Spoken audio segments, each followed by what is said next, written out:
and welcome to another episode of A Jewish Mother and a Latina.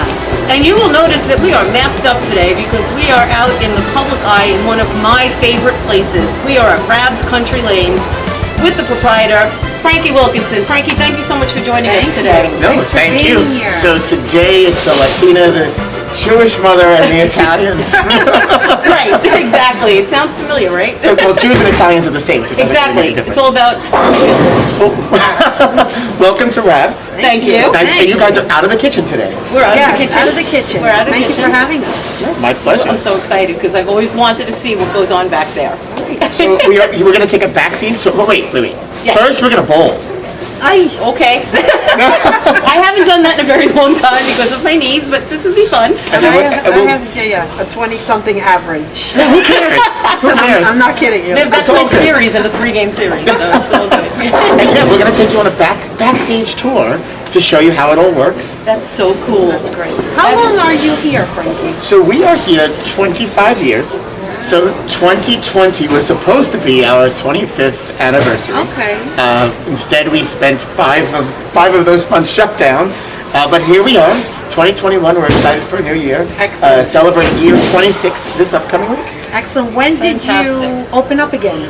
So we were closed for 5 months, March 17th to August 17th to the date. Wow. So we've been open every day since. So you opened for my birthday. Excellent. Happy birthday. August 22nd. Oh. That was nice. I didn't have a party or anything. You didn't give me that. And I saw that you had temperature, what are they called? The temperature check station Yes, as you thing? walk in. Thermometers. Yes, thermometers. Yeah, those things. Yeah, so... Are they called thermometers if you're not putting them in your... It's still a thermometer. Yeah, it's a digital thermometer. Okay, that's true. Whether it goes here, wherever you want to put it. I'm not putting it in. Thank you very much.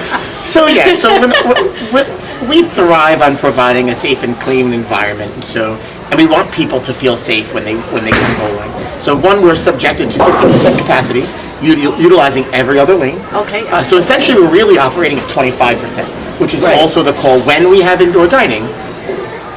The capacity constraints on indoor dining. So when you come into the building, take your temperature. We hope that you feel well. You'll come to the counter. Maybe you made a reservation. Contactless payments are something that we push for. So we make it as easy as possible. You get your bowling balls, your bowling shoes from the counter. You come down to the lanes, and when you're done, leave your shoes and your balls. You clean the area, sanitize everything, and off you go. Oh, we leave everything here? Yeah. Oh, and then you guys come pick up and take it over. Oh, yeah, it allows our team to come in and take care of everything in one shot versus you having to take everything, go back up to the counter. That's why you told me to take my shoes with me. You have to take your dirty shoes. Which is the complete opposite of what we used to do. We always took a shoe for a pair of our shoes. Right. All right. So let's have some fun. She missed that. I know. That's okay. I know from experience of being here for so long that you've always kept it immaculate, and you've always been very careful about people with their hands in the ball and the shoes. Are you doing anything even more differently than you did before? How are you cleaning the balls? That's a very personal question. Well, you're going to use a blue one today. I'm using blue ball. So, okay. She's using your blue. We didn't even have to go that far. I just dropped the bait. She'll probably bleep it out anyway. I will. So much work during editing. So essentially, our process is a little different. So where we were taking the balls and the shoes from at the counter and sanitizing there, everything is getting sanitized here. We are using different cleaning solutions, which I would tell you is ruining everything. When you don't realize what sanitizing liquid does to stuff. Leaves behind residue, and so we're actually spending even more time cleaning because you're cleaning up the disinfectant. You're cleaning up. So the stuff that we've been using for years is still relevant today and works very well. And again, it's more about the public eye and how people perceive it to be safe. And so, yeah, we normally used to have the bowling balls out on the racks. We would clean and disinfect them on a regular basis, but not after every single use. Right. So here they're getting disinfected after every single use. Excellent. So one could argue, hey, do we even need to do that at this point? We now know so much more about the virus that is it sitting on surfaces? Is it not? You're also sweating, so take all of that into consideration, which we do. So that's why everything gets sanitized here, nice and simple. ready to go for the next grade. And I know you just got these beautiful new floors. Is that doing damage to the floors, or is that pretty much okay? They still look good. No, we're good. Everything's okay. So we took on this big flooring project of it's a couple of years now. It's a couple of years. Yeah, it's a couple of years. But it still looks like new. We take pride in providing a nice, clean, safe environment that's always refreshed and putting money back into the business. And so this has been very difficult for us because we're so used to being able to continue with plans for upgrades and do different things. And this put a halt in a lot of our projects. So we're just working ahead and see where we can go next. Awesome. Should we throw some balls? Yes, throw some balls.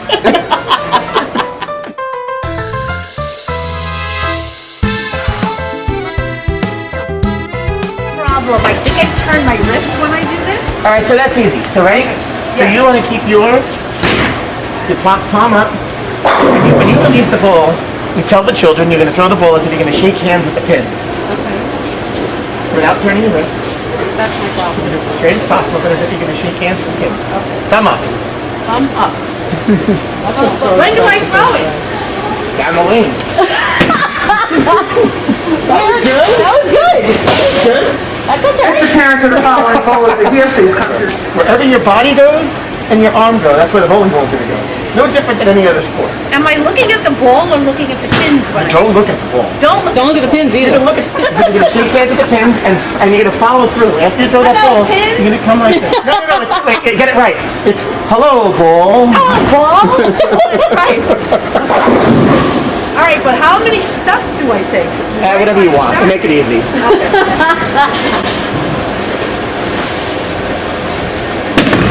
All right. Can't get it every time. It's good. It's all good. No, Tracy said no warm up.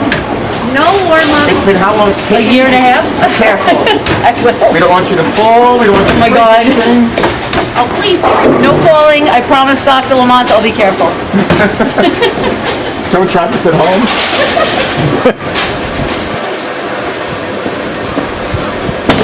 Look at that. A 7-10 split. Have you ever picked up one of these? And close, but no. No. That's not a... It's a feat in itself, but it's really not a feat. Because nobody ever throws the ball and sees the end result. Because usually you get pissed off, you throw the ball in the air, and you never see it. But then all of a sudden the crowd goes wild and go like the Mii's in Nintendo Wii Bowling. No. No, I watch it till it goes right in the gutter, disappears, and then I turn away. Now, I do this totally ass backwards from what you're supposed to do.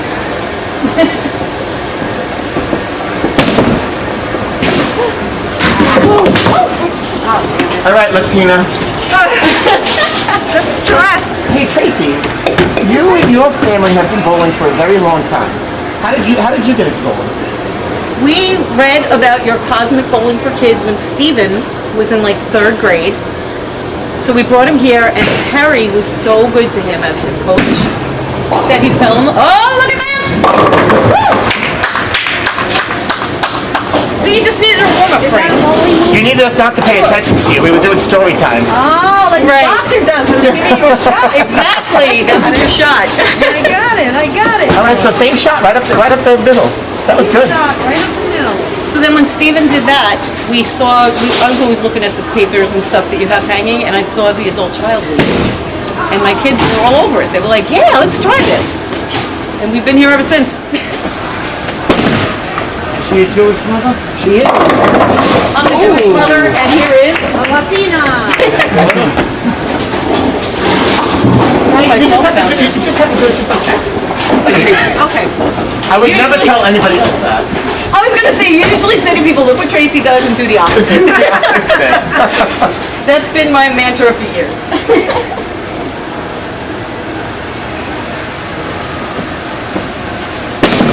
Wow, look at that. One more frame. Just one more. Couple more balls, and then One we're more gonna go. frame? Is that what it's called? Yeah. It's a frame. Look at me, talking bowling. Let's try that in Spanish. I have no idea how to say bowling in Spanish. Polos. B-O-L-O-S? Yeah. Really? Yeah. Oh, jeez. I Why do you believe say balls instead? My mother would say bowling. Dos más. Vamos bowling. Oh, that's good. That's good. Right. See? Yeah, hear that, Tina? I said, dos más. I'm getting it. I'm becoming bilingual since we started. My son's friend calls spaghetti cake. Yeah. All right. Oh, as good as I play piano. Oh!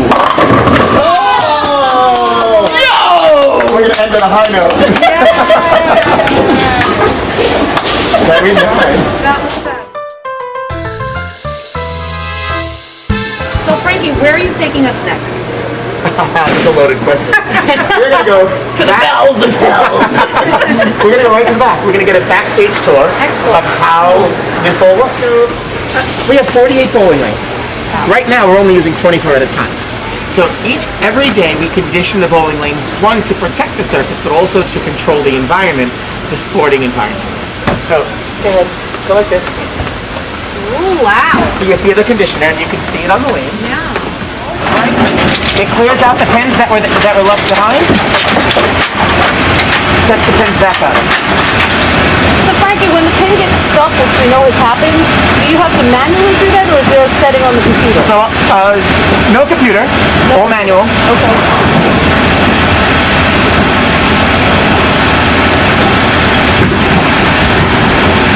All right. So, what happens, you saw the camera, Right. the ball hits this center. When the ball gets to this point here, it knows to trigger the spool, to trigger the camera.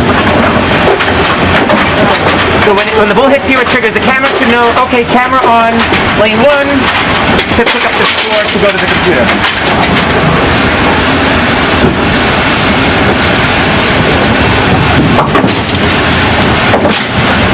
How many sets of pins are in the pin setter at a time? So, there are always 21 pins in every machine. That helps us. All right. That helps the machine keep moving along.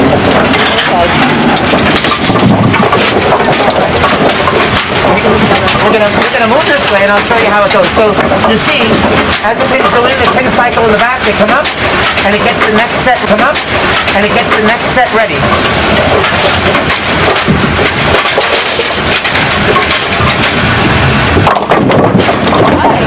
And you'll see the next set when the pins get knocked down. This shuffles the pins and separates it from the bowl. So the pins are going to come through the machine here, drop in the bucket to get set up. So when the ball gets stuck back here, and we have to like always pull it on together, what usually is the problem? Is it a pin in the way, or? Yeah, so typically the pins get jammed. They don't separate and they block the ball from moving out. This bowling center was built in 1976. Oh wow. And then a year later, additional lanes were added. So these machines are all still original. Wow. And I will tell you, even at this point, they've been rebuilt and recycled through that time. All that time, nothing like good old American machinery. You know, you said you added on lanes. How long ago? So 1976, 1977, 78. And added one. Yeah. So the owner at the time built it and then decided they were going to add 12 more lanes to That's the the rest same of it. machinery. Very cool. So in some cases, Sorry, man. here's a pin that's jammed. Oh yeah. So that could potentially cause a bolt to get stuck. Do you have someone back here at all times? Or? Yes. We have a mechanic team that's here all day long. In some cases, one or two guys at a time, depending on how busy we are. They all have walkie-talkies. How many people do you have round the clock working?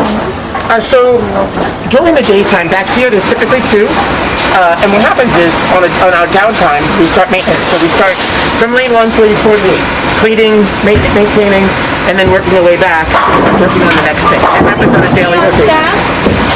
So on a regular basis, we have almost 100 members of our team. Wow. Our team back here is about 5 to 8. So we buy 2 rounds at a time, and we replace the bowling pins once a year. This was the exception. This is the first time in 25 years that we didn't replace the pins after the winter season because we didn't get as much play. So this is what they look like when they first come in. Want to guess its weight? 5 pounds. I'm gonna say 3. 3¼ pounds. Okay. And they range slightly. So made of wood Oh. and then plastic coated. Oh, okay. So hole in the bottom help maintain the wood. But originally, these machines, before the machines, the pins were set up by hand, by manual pin setters, which my dad and my uncle did. As, Oh my God. As teenagers, and essentially they had a foot pedal where pegs would come up, and you drop the pins on the pegs, drop the pedal, pegs would fall, pins set up, and you move on. That must have taken a long time. That's what the Well, no, those guys were, so that's essentially what the original hole was for. Moving forward, we've now graduated to machines, and the pins basically stayed the same since. The only difference on pins you'll see is the neck. So this happens to be made by Brunswick, which puts crowns on the neck. One of the AMF makes It's them just with, an aesthetic, yeah. yeah, it makes them with rings. So that's typically the difference in the pins. That is so cool. Look how We replace shiny. them as, imagine. You can make a lamp out of one. You can do anything you want. People decorate them. You used to have a decorating contest. We do. We've done decorating contests. Don't they look like maracas? That was such a Latina thing to do. So you said that you've been doing a podcast since we had this whole shutdown, and then we had a little bit of a partial opening. Can you tell us more about that? Yeah, so Live from Rab started March 21st, which wasn't an idea that we were going to do anyway at some point. It was on the whiteboard, and then all of a sudden, now we're closed. So what are we going to do? So it was an opportunity to stay in touch with our community, talk to people out there, let them know that, hey, we're still here. We've been interviewing professional bowlers, community leaders. We were daily for the 5 months that we were closed. We're now weekly, every Thursdays on our Facebook and YouTube pages at noon. And we're up to episode 140. Thank you so much for having us here, Frankie. We learned so much today, and it was so much fun to see how all this works. My pleasure. Anytime. And thank you for joining us again with a Jewish mother. And the Latina and our Italian friend, Frankie. Hey, that's 2 Italians we